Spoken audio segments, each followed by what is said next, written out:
Yang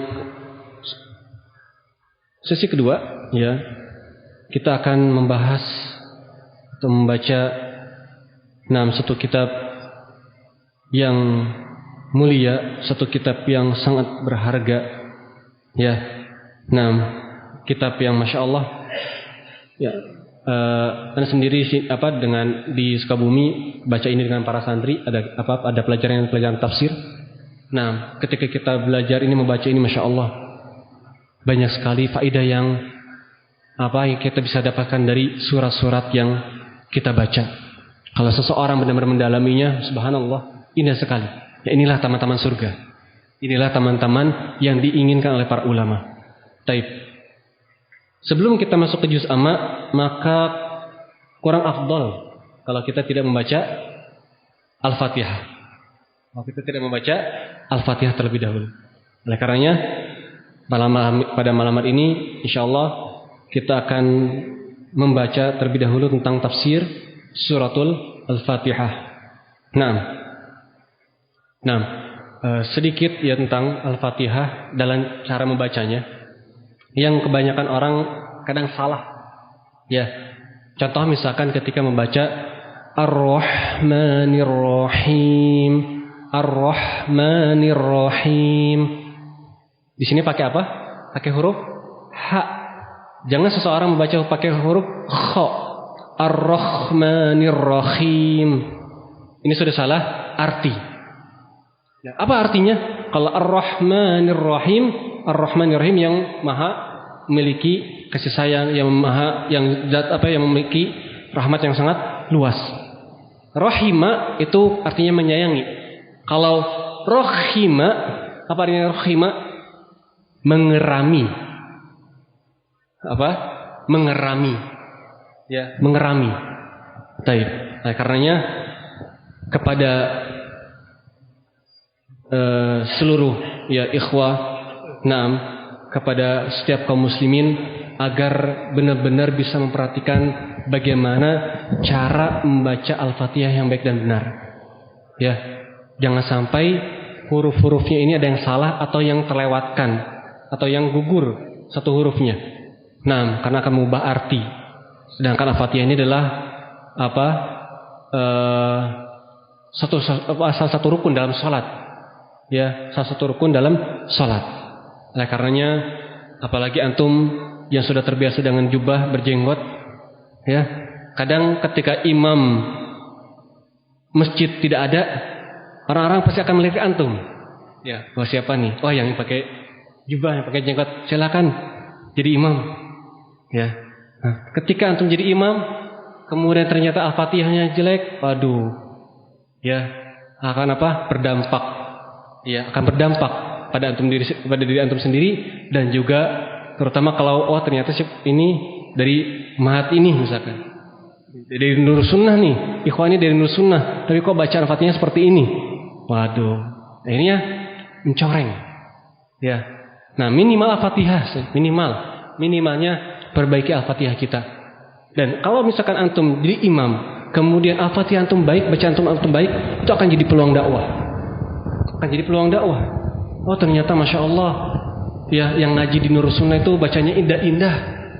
Ya. Akhirnya bisa jadi ada yang tertarik dengan bacaan antum, dan itu jadi ladang dakwah bagi antum.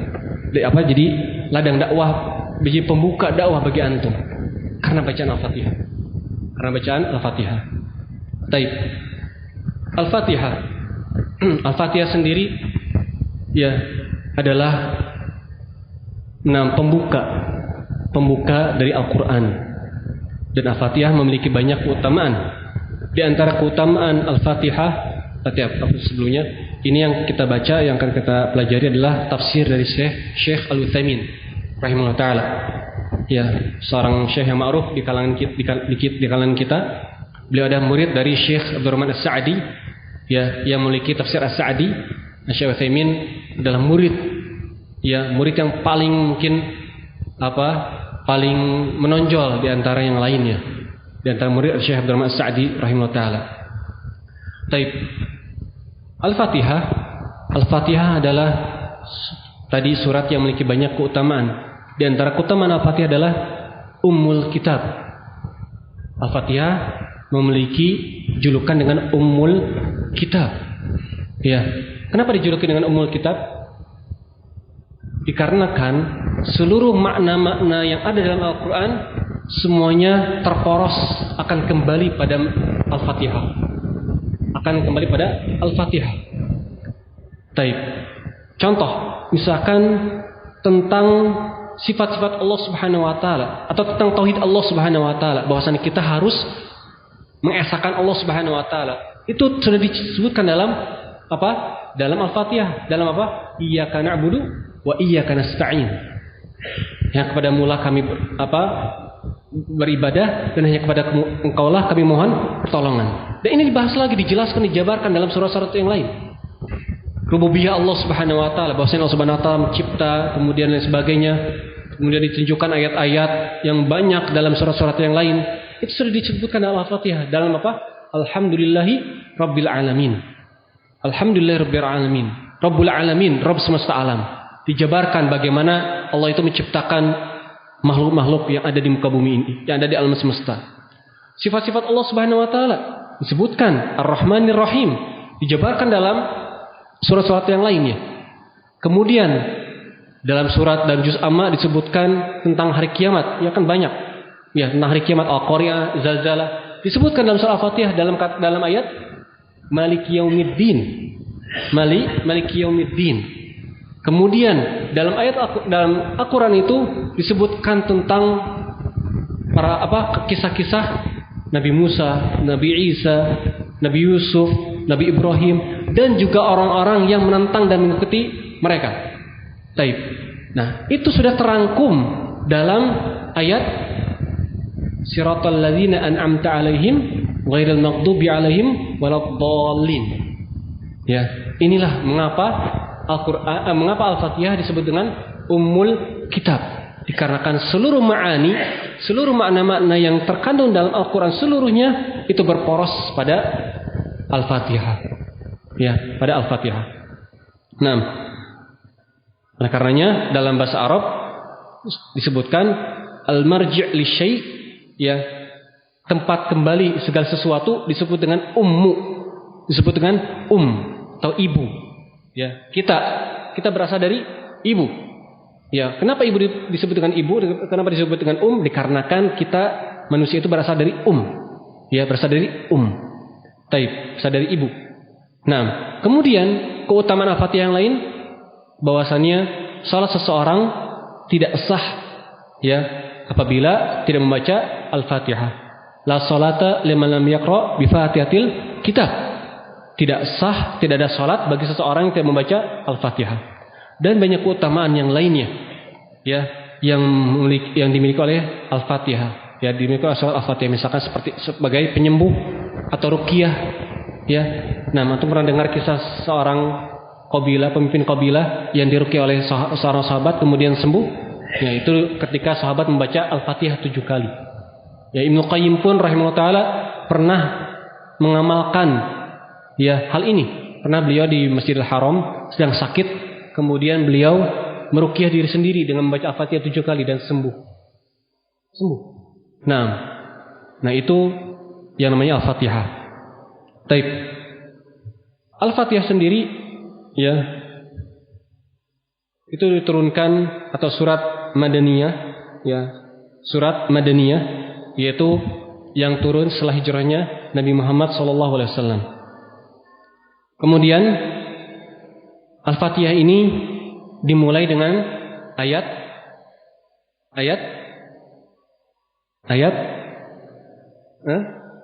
dimulai dengan ayat Alhamdulillah, bukan bismillah. Bukan. Atau sekarang punya Quran Madinah, bersama Madinah, atau baca. Apa ayat pertama apa? Bismillah. Ayo, gimana? Tentang jawaban antum aja. Baik. Nah, memang ada perbedaan pendapat di antara para ulama tentang ayat apa yang pertama kali dalam surat Al-Fatihah. Nah, kenapa mushaf Madinah itu dimulai dengan Bismillahirrahmanirrahim, itu ayat pertama? Padahal kalau kita melihat ulama Saudi, ya, kebanyakannya mengatakan Ayat pertama itu apa? Alhamdulillahirabbil alamin. Mengapa? Dikarenakan mushaf yang kita baca itu adalah mushaf dari riwayat Hafs an Asim. Hafs an Asim. Hafs ini berasal dari Kufah. Berasal dari Kufah. Nah, orang-orang atau qari-qari yang berasal atau riwayat-riwayat yang berasal dari Kufah semuanya mengatakan bahwasanya Bismillahirrahmanirrahim itu ayat yang pertama. Kemudian ghairil maghdubi siratal ladzina an'amta 'alaihim ghairil maghdubi 'alaihim waladdallin, ini satu ayat. Oleh karenanya sebagian syekh qari yang kalau misalkan kita ditanya antum baca riwayat apa? Hafs an Asim. Nah, kemudian antum berhenti misalkan siratal ladzina an'amta 'alaihim, berhenti. Ghairil, salah. Antum salah baca. Kenapa? Karena dalam riwayat Hafs an Asim tidak diputus, dilanjut. Karena itu satu ayat. Nah, adapun riwayat yang lain, ini ada satu kitab namanya Al-Bayan fi Addi Ayil Quran. Ya, penjelasan tentang jumlah ayat Al-Quran. Nah, kemudian di sini ini karangan Abu Amr Ad-Dani. Pernah dengar Abu Amr Ad-Dani? Seorang qari, seorang ahli riwayat, sama dengan Hafs an Asim, seperti Hafs. Kalau Hafs bin Sulaiman Al-Kufi, kalau Abu Amr Ad-Dani ini Andalusi, ya. Taib. Beliau meninggal 444 Hijriah. Dalam kitabnya beliau menyebutkan, dalam kitab ini Al-Bayan ini tentang jumlah surat Al-Fatihah, jumlah ayat Al-Fatihah, di mana beliau mengatakan, suratul Hamd, beliau menyebutnya suratul Hamd, bukan suratul Fatihah, tapi suratul Hamd. Kata beliau, ya, ikhtilafuha ayatan, bahwasannya terdapat khilaf di antara para ulama tentang dua ayat. Yang pertama, Bismillahirrahmanirrahim. Ya, addaha al-Makki wal Kufi. Ahli Makkah dan ahli Kufah ya, menganggap termasuk ayat yang pertama dalam Al-Fatihah. Al-Kufi dengan Al-Makki. Oleh karenanya qiraah kita, riwayat kita yang kita baca adalah riwayat Hafs an Asim, Hafs bin Sulaiman Al-Kufi. Makanya dalam mushaf Madinah dikarenakan riwayat Hafs an Asim, maka apa? Bismillahirrahmanirrahim itu ayat yang pertama. Ya, ayat yang pertama. Kemudian walam ya'uddaha al-baqun. Sedangkan yang lainnya Al-Madani misalkan, atau misalkan Al-Basri atau yang lain, ya, yang lainnya, riwayat yang lainnya, maka tidak menganggap hal tersebut sebagai satu ayat. Nah, itu dalam masalah riwayat. Taib. Ini kita bahas tentang riwayat dulu, riwayat bacaan. Jadi apa? Kenapa di mushaf Madinah Bismillahirrahmanirrahim ayat yang pertama, sedangkan kalau misalkan kita mendapatkan penjelasan dari ulama Saudi, ya, kita mendapatkan bahwasanya Al-Fatihah itu dimulai dengan Alhamdulillahirabbil alamin. Karena itu. Karena masalah riwayat. Karena riwayat yang ditulis dalam mushaf Madinah yang warna hijau itu yaitu riwayat Hafs an Asim Al-Kufi. Sedangkan Al-Kufi, ya, orang-orang yang berasal ahli Kufah itu menganggap Bismillahirrahmanirrahim merupakan ayat yang pertama. Baik. Nah, sekarang mana yang rajih? Apakah Bismillahirrahmanirrahim merupakan ayat Al-Fatihah ataukah tidak? Wallahu alam, yang rajih, yang sebagaimana disebutkan oleh Syekh Utsaimin di sini adalah bahwasanya Bismillahirrahmanirrahim bukan termasuk ayat Al-Fatihah. Nah, Bismillahirrahmanirrahim merupakan ayat pembuka dalam setiap surat. Mana dalilnya? Dalilnya adalah hadis yang diriwayatkan oleh Imam Muslim. Nah, di mana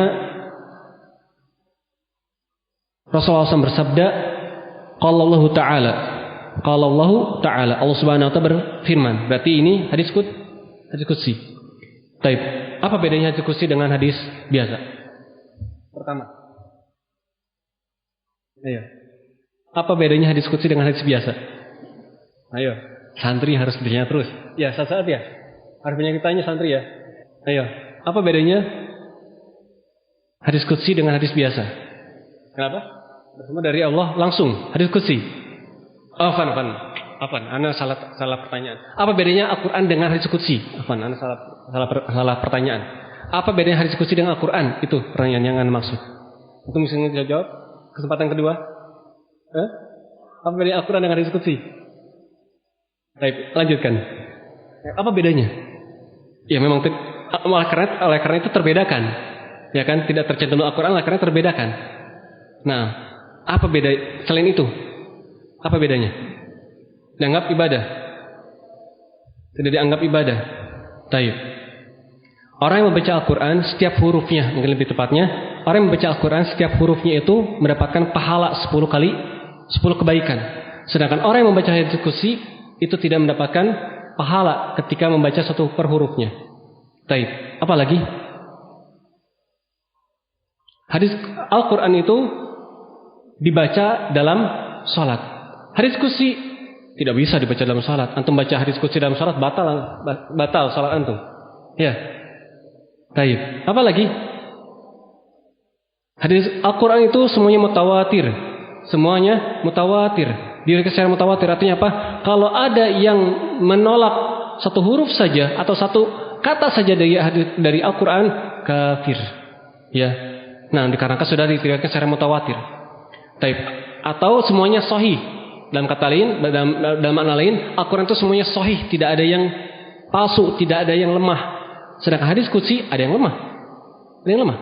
Ya. Taib. Kemudian Al-Quran itu bagi yang ini pendapat jumhur ulama, enggak. Taib. Memegang mushaf Al-Quran itu bagi jumhur ulama harus harus di atas wudu. Sedangkan kalau seseorang memegang hadis qudsi, kitab hadis qudsi, maka tidak perlu untuk memegangnya di atas wudu. Ya, di atas wudu. Taib. Itu di antara perbedaan Al-Quran dengan hadis qudsi. Jazakallahu khairan sudah berusaha menjawab. Jazakallahu khairan. Nah. Taib. Dalam hadis ini Allah Subhanahu wa taala berfirman, ya, juga ada yang mengatakan Al-Quran itu hadis qudsi ini maknanya dari Allah, lafadznya dari Rasulullah SAW. Tapi juga ada yang membantah hal ini. Ini dalam masih terjadi perbedaan pendapat di antara ulama tentang apakah hadis qudsi ini maknanya dari Allah dan lafadznya dari Rasulullah ataukah tidak, ataukah maknanya dan lafadznya dari Allah Subhanahu wa taala. Ada pembahasan seperti itu. Taib. Allah Subhanahu wa taala berfirman, "Qasamtus salata baini wa baina 'abdi nisfain." Aku membagi salat. Salat ini maksud apa? Al-Fatihah. Kenapa Al-Fatihah disebut dengan salat? Karena salat itu tidak sah kalau tidak membaca Al-Fatihah. Oleh karenanya salat yang dimaksud di sini adalah Al-Fatihah. Aku membagi salat atau aku membagi Al-Fatihah, ya, antara diriku dengan antara hambaku menjadi dua bagian. Lihat, fa idza qala alhamdulillahi rabbil alamin. Apabila seorang hamba mengatakan alhamdulillahi rabbil alamin. Di sini Allah Subhanahu wa taala menyebutkan langsung alhamdulillahi rabbil alamin. Tidak menyebutkan bismillahirrahmanirrahim. Ya, tidak menyebutkan bismillahirrahmanirrahim. Padahal kata Allah Subhanahu wa taala, aku membagi Al-Fatihah dua bagian. Yang disebutkan pertama kali adalah alhamdulillahirabbil alamin. Apabila hambaku mengatakan alhamdulillahirabbil alamin, Allah Subhanahu wa taala berfirman, hamidani abdi, hambaku telah memujiku. Wa idza qala, apabila hambaku mengatakan ar-rahmanir rahim, Allah Subhanahu wa taala menjawab, asna alayya abdi, hambaku telah memujiku. Fa idza qala maliki yaumiddin, apabila seorang hamba mengatakan maliki yaumiddin, Allah taala majjadani abdi, hambaku telah memuliakanku. Fa idza qala iyyaka na'budu wa iyyaka nasta'in, Ya, apabila seorang hamba mengatakan iyyaka na'budu wa iyyaka nasta'in, Allah Subhanahu wa taala mengatakan hadza baini wa baina 'abdi nisfain. Ini adalah antara diriku dan antara hambaku, ya, antara diriku dan antara hambaku. Wa idza qala ihdinas siratal mustaqim, apabila hambaku, ya, mengatakan ihdinas siratal mustaqim, qala Allah taala hadza li 'abdi wa li 'abdi mas'al. Ini untuk hambaku dan juga bagi hambaku apa yang dia inginkan. Ya. Ihdinas siratal mustaqim siratal ladzina an'amta 'alaihim ghairil maghdubi 'alaihim waladdallin. Jadi di sini Al-Fatihah ini ada 7 ayat. Ada 7 ayat. Bagi Allah 3, bagi hamba 3. Baik, sekarang bagi Allah yang mana? 3 ayat bagi Allah yang mana? Alhamdulillahirabbil alamin, Ar-Rahmanir Rahim, Maliki Yaumiddin. Kemudian iyyaka na'budu wa iyyaka nasta'in, ini antara hamba dengan Allah dibagi 2. Ya. Kemudian bagi hamba berarti 3 ayat. Apa itu? Ihdinas siratal mustaqim, siratal ladzina an'amta 'alaihim, ghairil maghdubi 'alaihim waladdallin. Ya, pas 7. Nah, jadi berdasarkan hadis ini, para ulama mengatakan bahwasannya Al-Fatihah itu atau basmalah itu tidak termasuk Al-Fatihah. Ya, hadis ini diriwayatkan oleh Imam Muslim. Taib. Dan juga dalil yang lain bahwasannya diriwayatkan oleh Anas bin Malik radhiyallahu anhu, beliau mengatakan aku salat di belakang Nabi. Aku salat di belakang Nabi. Ya, sallallahu alaihi wasallam, aku kemudian di belakang Abu Bakar, di belakang Umar dan di belakang Utsman, fakanu yastaftihuna, maka mereka itu semuanya membuka salatnya dan membuka bacaannya dengan alhamdulillahirabbil alamin, bukan dengan bismillahirrahmanirrahim. Ya, ini dalil yang kuat juga menunjukkan bahwasanya basmalah itu bukan termasuk Al-Fatihah. Ya. Tapi orang ulama yang berpendapat basmalah itu pun termasuk Al-Fatihah memiliki dalil yang kuat juga. Oleh karenanya, apabila di antara kita, ya, ada yang ditunjuk jadi imam dan kebiasaan masjid di situ itu membaca atau menjaharkan basmalah, dimulai dengan bismillahirrahmanirrahim, dijaharkan, maka lebih baiknya untuk meredam fitnah, untuk mencegah terjadinya perselisihan, ya, maka bacalah atau keraskanlah basmalah. Karena apa? Karena bagi orang umum, ketika kita tidak menjaharkan, memang kita ketika salat mungkin baca bismillah, tapi apa? Dengan disirkan, dipelankan. Tapi orang menyangka bahwa kita tidak membaca basmalah. Sedangkan basmalah bagi mereka adalah satu ayat. Ya, ada satu ayat. Coba Al-Fatihah tidak kurang satu ayat, bagaimana? Al-Fatihah kurang berarti kan? Bagi mereka kurang. Tapi bagi kita ketika kita jaharkan basmalah, ya, apakah batal salat kita? Tidak. Hanya khilaful aula. Hanya menyelisihi yang lebih utama saja. Bahkan ketika kita baca basmalah, menjaharkan basmalah di belakang orang umum, itu jadi lebih afdal, wallahu a'lam. Lebih afdal. Karena apa? Karena apa? Menjaga kerukunan, ya, meninggalkan perselisihan, tarkul khilaf, ya, jam'ul kalimah. Nah, maka ya, karena melihat bagaimana ya tadi, kalau misalkan seseorang tidak menjadi imam kemudian tidak membaca basmalah, sedangkan makmum itu membaca basmalah, khawatir dalam diri mereka ketika salat akhirnya tidak khusyuk, karena mereka khawatir salatnya tidak sah. Karena apa? Karena Al-Fatihahnya kurang satu ayat. Beda kalau misalkan mereka sudah paham. Kalau sudah paham beda lagi. Tapi kebanyakan orang awam tidak paham dengan hukum tersebut. Bagi mereka ketika kita sirkan basmalah, ya, bagi mereka menganggap kita tidak baca basmalah. Ya, oleh karenanya, dikarenakan ya ulama seperti Imam Syafi'i yang tahu bahwasannya beliau mengatakan basmalah termasuk dalam surat Al-Fatihah. Imam Syafi'i. Nah, oleh karena jangan sampai kita terlalu keras, misalkan kamu kok kamu dijaharkan sih, ya, dijaharkan basmalahnya, kamu bukan ahlus sunnah misalkan. Wah, tidak seperti itu.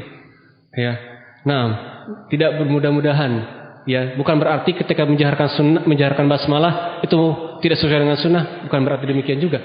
Nah, memang kalau misalkan kita salah sendiri, bagusnya, afdolnya kita jaharkan, kita sirkan basmalahnya berdasarkan dalil yang sudah kita sampaikan tadi. Nah, tapi kalau misalkan kita dalam keadaan yang berbeda, maka berbeda juga hukumnya kadang. Dan Syekh Abdul Rahman As-Sa'di rahimahullah dalam kaidah fikih menyebutkan terkadang amalan yang mafdul bisa jadi afdol.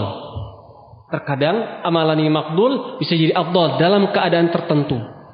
Dalam keadaan tertentu. Ya. Baik. Bismillahirrahmanirrahim. Ini adalah sesuatu kalimat yang menurut di sini Syekh Utsaimin pun sebutkan sebaiknya bagi kita untuk memulai segala aktivitas kita dianjurkan, bukan diwajibkan, dianjurkan untuk memulai segala aktivitas kita dengan membaca bismillah atau bismillahirrahmanirrahim. Mengapa?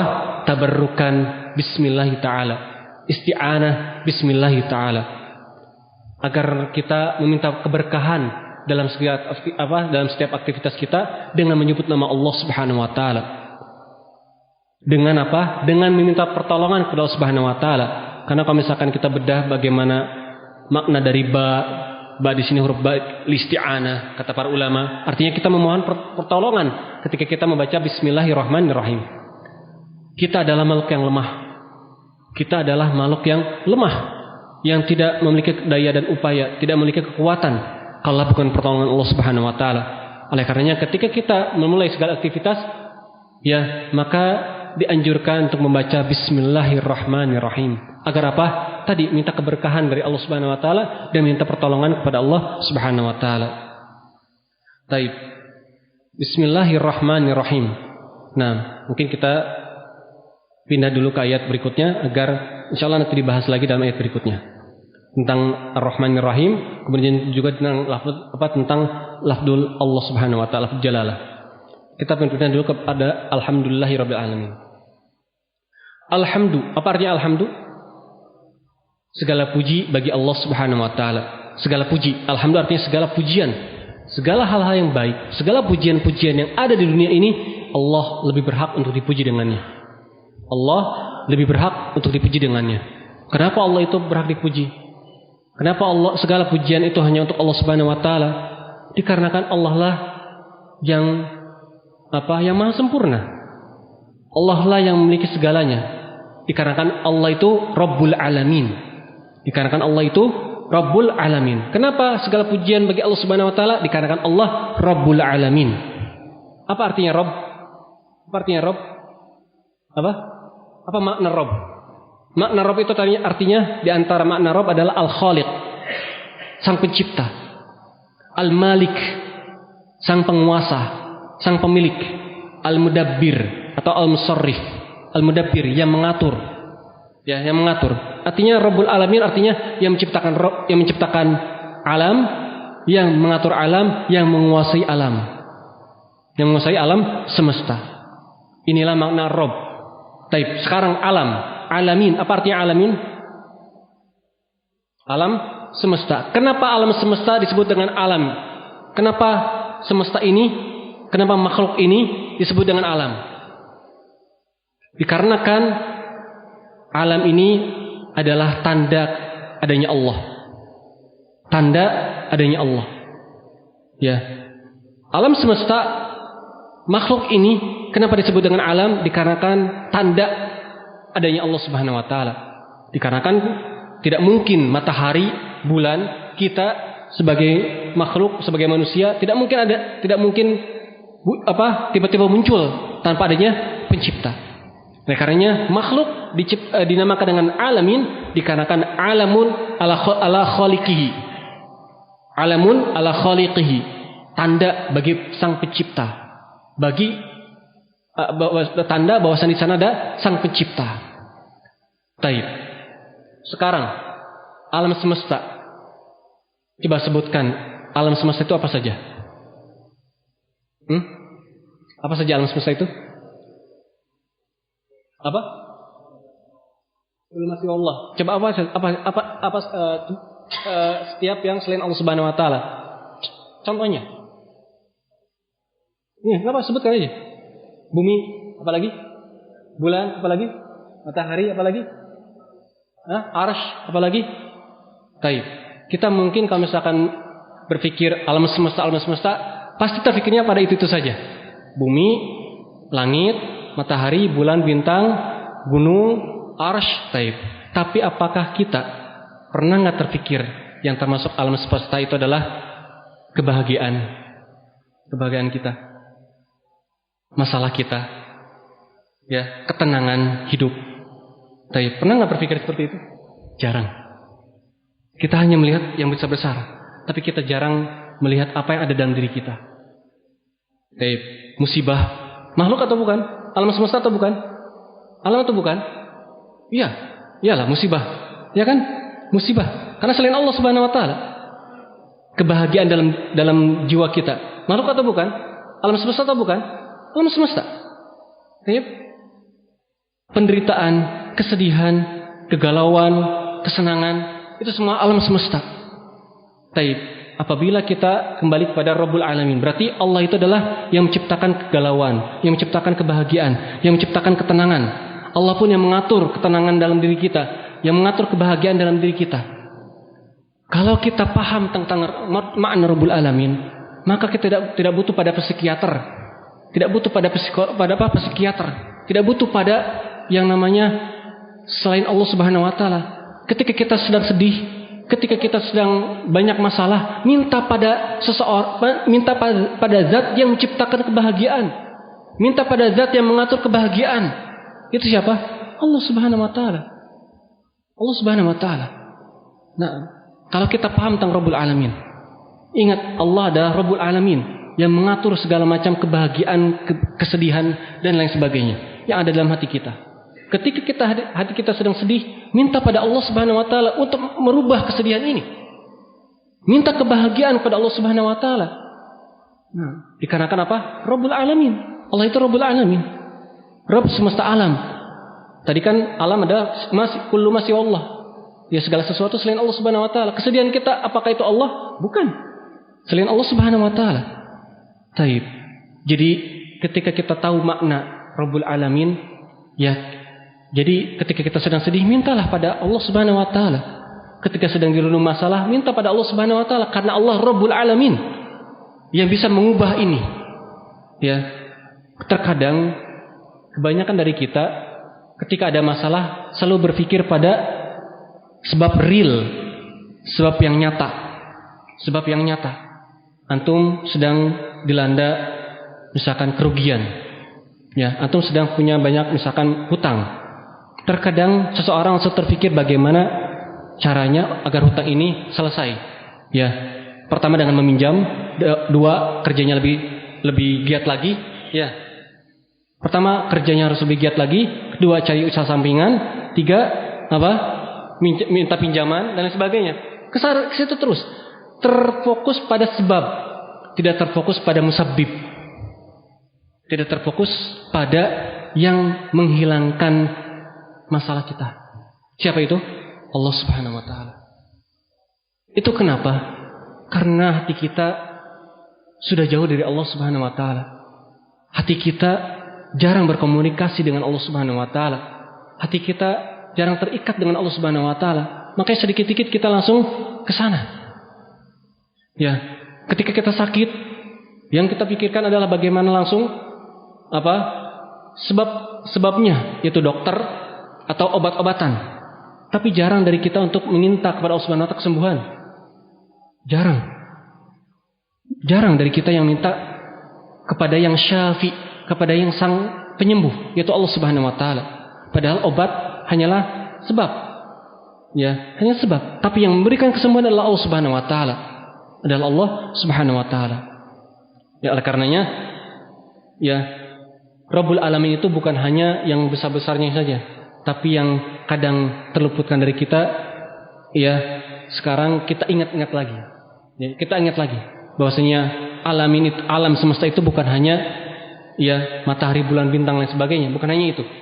Nah, itu memang yang sering nampak, tapi yang ada dalam diri kita pun itu adalah alam.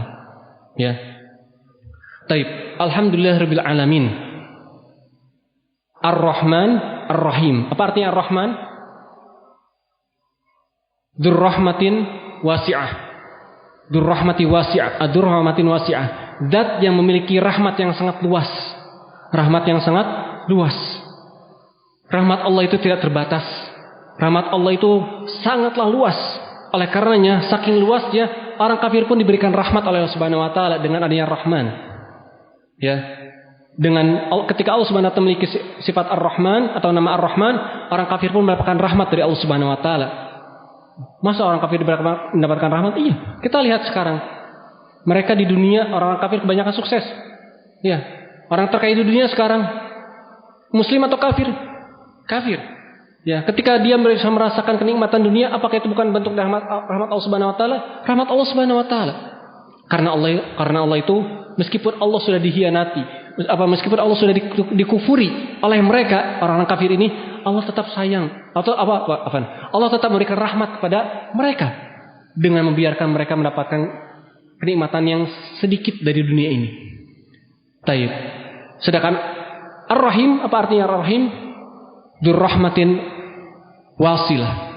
Ya. Zat yang memiliki rahmat yang tersampaikan, yang khusus. Ya, khusus bagi siapa? Bagi seorang muslim. Bagi seorang muslim. Ya. Makanya dalam ayat disebutkan kalau misalkan berkaitan dengan seorang muslim disebutkan Ar-Rahim. Taib. Rahim ini khusus bagi seorang muslim. Ya. Kasih sayang yang diberikan oleh Allah Subhanahu wa taala kepada manusia, kepada seorang muslim adalah seperti ya kenikmatan iman, manisnya iman, kenikmatan hidayah, bisa melaksanakan ibadah kepada Allah Subhanahu wa taala, nikmat ketenangan ketika duduk di majelis ilmu, itu adalah ketenangan atau nikmat-nikmat yang tidak bisa dirasakan oleh orang kafir. Ya, rahmat ini hanya khusus bagi kaum muslimin saja. Taib. Ketika kita mengetahui Ar-Rahmanir Rahim, maka di sini ada satu ibadah yang harus terbetik dalam diri kita ketika kita membaca Al-Fatihah. Yaitu apa? Ibadah roja. Ibadah berharap. Ibadah berharap. Ya. Jadi ketika kita membaca Al-Fatihah, ada dalam diri kita berharap akan rahmat Allah Subhanahu wa taala. Berharap rahmat Allah Subhanahu wa taala. Taib. Kemudian setelah Ar-Rahmanir Rahim, apa ayatnya? Maliki Yaumiddin. Maliki Yaumiddin. Apa Maliki Yaumiddin? Yang memiliki atau raja hari pembalasan, raja hari kiamat, yang memiliki hari kiamat, yang menguasai hari kiamat. Ya, di sini ada penetapan bahwasanya hari kiamat akan terjadi. Hari kiamat pasti akan terjadi. Dan Allah lah ketika itu raja satu-satunya yang tidak bisa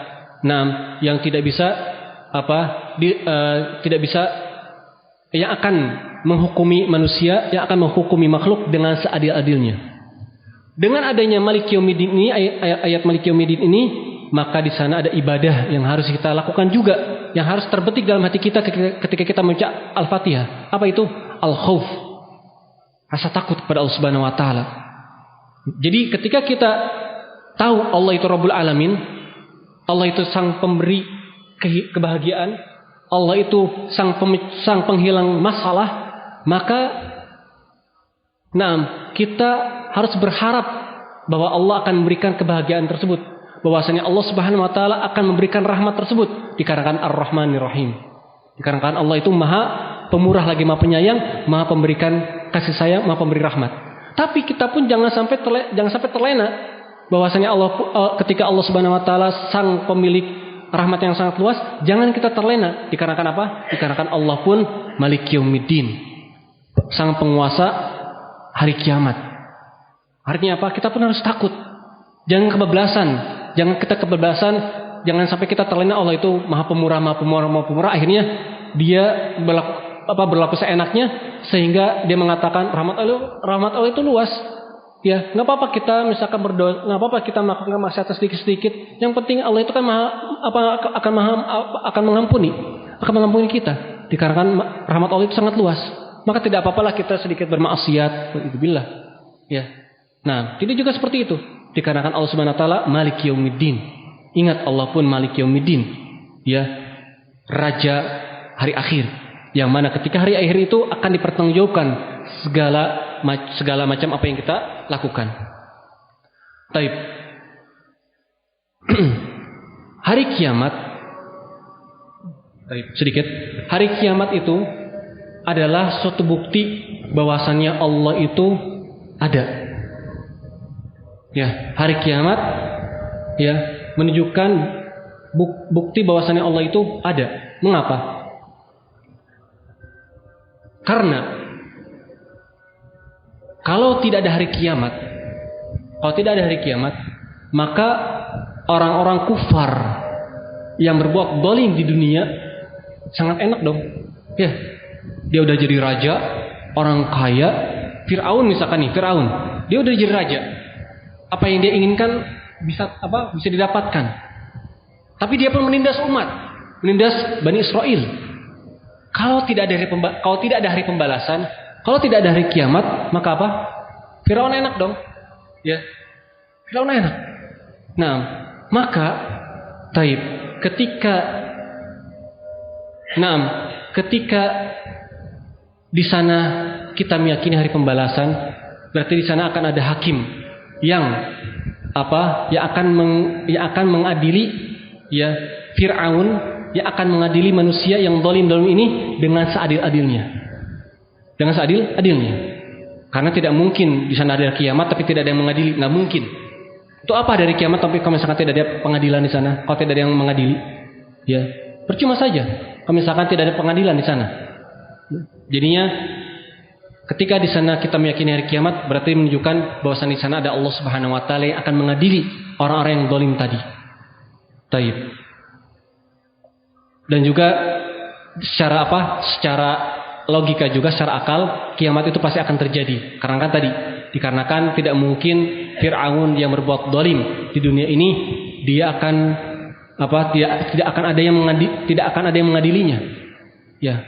Nah, tidak mungkin ya. Nah, kalau misalkan Fir'aun ini di dunia ini dia berbuat zalim, sudah menindas rakyat dengan semena-mena, tapi dia pun mendapatkan apapun yang dia inginkan di dunia, ya, tapi tidak mendapatkan pengadilan, maka ini bentuk ketidakadilan. Oleh karenanya hari kiamat pasti akan terjadi. Karena apa? Untuk mengadili orang-orang yang zalim seperti ini.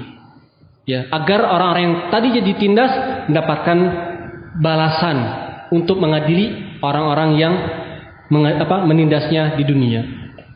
Taib. Mungkin ini dulu ya sampai Malik Yaumiddin. Insyaallah mungkin pertemuan berikutnya kita akan lanjutkan pada ayat-ayat berikutnya. Biidznillah taala, semoga Allah mudahkan bagi kita untuk lebih mendalami yang namanya surah Al-Fatihah. Apa yang barusan disampaikan itu hanya ringkas bagi antum yang ingin mempelajari, membaca kitab atau membaca tentang tafsir yang lebih lengkap lagi, yang lebih lengkap dari apa yang barusan disampaikan, bisa membaca tafsir As-Sa'di atau tafsir Ibnu Katsir atau tafsir Syekh Utsaimin dengan lengkapnya. Apa yang barusan saya sampaikan itu kesimpulan dari apa yang di sini ya. Nah, dikarenakan waktu yang terbatas, kita tidak mungkin untuk membaca seluruhnya. Nah, tapi yang barusan disampaikan itu adalah kesimpulan dari apa yang beliau sebutkan di sini. Baik. Wallahu taala alam, kita tujukan sampai di sini. Subhanakallah bihamdik, asyhadu an la ilaha illa anta, astaghfiruka wa atubu ilaik. Wassalamualaikum warahmatullahi wabarakatuh.